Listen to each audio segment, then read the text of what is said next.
नमस्कार दोस्तों, इस वीडियो में मैं आपको बताऊंगा कि क्लास 12th हिंदी के बोर्ड पेपर में साहित्यिक परिचय कैसे लिखें, कितना लिखें कि एग्जामिनर हमें 5 अंक में 5 अंक पूरा दे और एक भी अंक न काटे। तो इस वीडियो को आपको शुरू से लेकर अंत तक देखना है, आपको सारा कुछ समझ आ जाएगा। तो आइए हम लोग वीडियो को प्रारंभ करते हैं।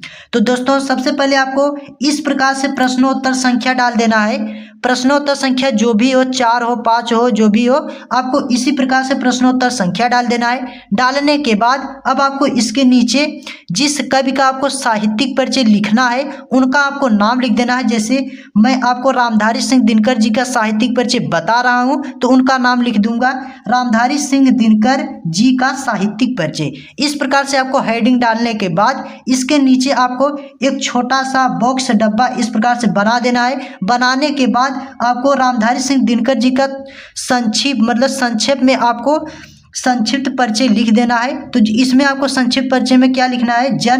जन्म स्थान, पिता का नाम, माता का नाम, भाषा, मृत्यु, इतना आपको लिख देना है। तो देखिए, जन्म जो है 23 सितंबर 1908 ईस्वी और जन्म स्थान बेगूसराय बिहार, पिता का नाम बाबू रवि सिंह, माता का नाम मनरूप देवी, भाषा हिंदी खड़ी बोली, मृत्यु 24 अप्रैल 1974। तो इस प्रकार से आपको संक्षिप्त में रामधारी सिंह दिनकर का संक्षिप्त परिचय बॉक्स डब्बा बना के उसमें लिख देना है। लिखने के बाद अब आपको करना क्या है, इसके नीचे आपको साहित्यिक परिचय हेडिंग डाल देना है। और आपको एक बात और याद रखना है कि आपको संक्षिप्त और साहित्यिक परिचय दोनों को मिलाकर अधिकतम शब्द सीमा 80 शब्द में लिखना है। यानी आपको साहित्यिक और संक्षिप्त परिचय दोनों को मिलाकर 80 शब्द में आपको लिखना है। तो अब इसके नीचे आपको इस प्रकार से दोस्तों साहित्यिक परिचय हेडिंग डाल देना है। साहित्यिक परिचय हेडिंग डालने के बाद इसमें आपको लिखना है, अपने राष्ट्रीय भाव से जनमानस की चेतना को नई स्फूर्ति प्रदान करने वाले राष्ट्रीय कवि या राष्ट्र कवि भी आप लिख सकते हैं, राष्ट्रीय कवि दिनकर छायादोत्तर काल के सर्वश्रेष्ठ कवि थे। इन्हें प्रगतिवादी कवियों में भी सर्वश्रेष्ठ समझा जाता है। दिनकर जी की काव्यात्मक प्रतिभा ने इन्हें अपार लोकप्रियता प्रदान की। इन्होंने सौंदर्य, प्रेम, राष्ट्र प्रेम, लोक कल्याण आदि अनेक विषयों पर काव्य रचना की, किंतु इनकी राष्ट्रीय भाव पर आधारित कविताओं ने जनमानस अर्थात लोगों के हृदय को सर्वाधिक प्रभावित किया। दिनकर को क्रांतिकारी कवि के रूप में भी सम्मान मिली। इन्होंने रसमृति एवं कुरुक्षेत्र जैसी रचनाओं में अपनी जिस प्रतिभा का परिचय दिया है वह सदैव अविस्मरणीय रहेगा, यानी कभी भुलाया नहीं जा सकेगा। तो इस प्रकार से आपको साहित्यिक परिचय हेडिंग डालने के बाद उसमें लिख देना है। आपको संक्षिप्त और साहित्यिक परिचय दोनों को मिलाकर अधिकतम शब्द सीमा 80 शब्द में लिखना है।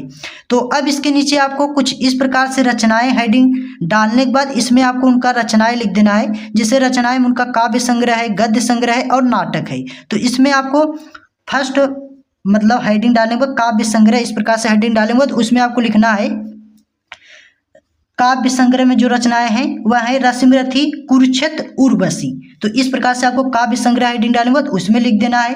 और गद्य रचनाएं लिख सकते हैं या गद्य संग्रह आप लिख के हेडिंग डाल के उसमें आपको लिखना है संस्कृत के 4 अध्याय, रेती के फूल, अर्धनारीश्वर आदि। यानी जो उनकी गद्य रचनाएं हैं वह कौन से हैं? संस्कृत के 4 अध्याय, रेती के फूल, अर्धनारीश्वर आदि, ये रचनाएं गद्य संग्रह की हैं। अब इसके नीचे आपको तीसरा हेडिंग डाल देना है नाटक संग्रह और उसमें आपको लिखना है उर्वशी, परशुराम की प्रतीक्षा आदि, ये नाटक संग्रह की रचनाएं हो गए। तो आपको इसी प्रकार से रचनाएं हेडिंग डालने के बाद उसमें आपको लिख देना है।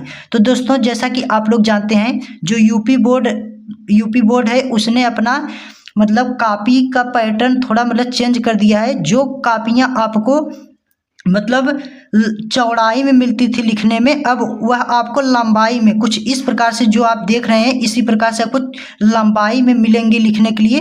इसीलिए मतलब जो आप ये बॉक्स बना के लिखेंगे जैसे, तो मतलब उसमें क्या होता था कि आपको जगह मतलब ज़्यादा मिलता था चौड़ाई में, तो आप बगल बना के इस डब्बे को, बॉक्स को आप संक्षिप्त परिचय दे देते थे, लिख देते थे। लेकिन क्या है, इसमें थोड़ा मतलब जगह कम होगा, इसीलिए आपको मतलब इसके ऊपर संक्षिप्त परिचय लिख देना है। तो इसी प्रकार से अगर आप मतलब संक्षिप्त परिचय और साहित्यिक परिचय लिखते हैं अधिकतम शब्द सीमा 80 शब्द में, तो आपको एग्जामिनर 5 अंक में 5 अंक पूरा देगा और आपका एक भी अंक नहीं काटेगा। आपको इसी प्रकार से रूल नियम फॉलो करके लिखना है। तो दोस्तों मिलता हूँ नेक्स्ट वीडियो लेके, तब तक के लिए जय हिंद, वंदे मातरम, और अपने दोस्तों तक शेयर जरूर कर देना।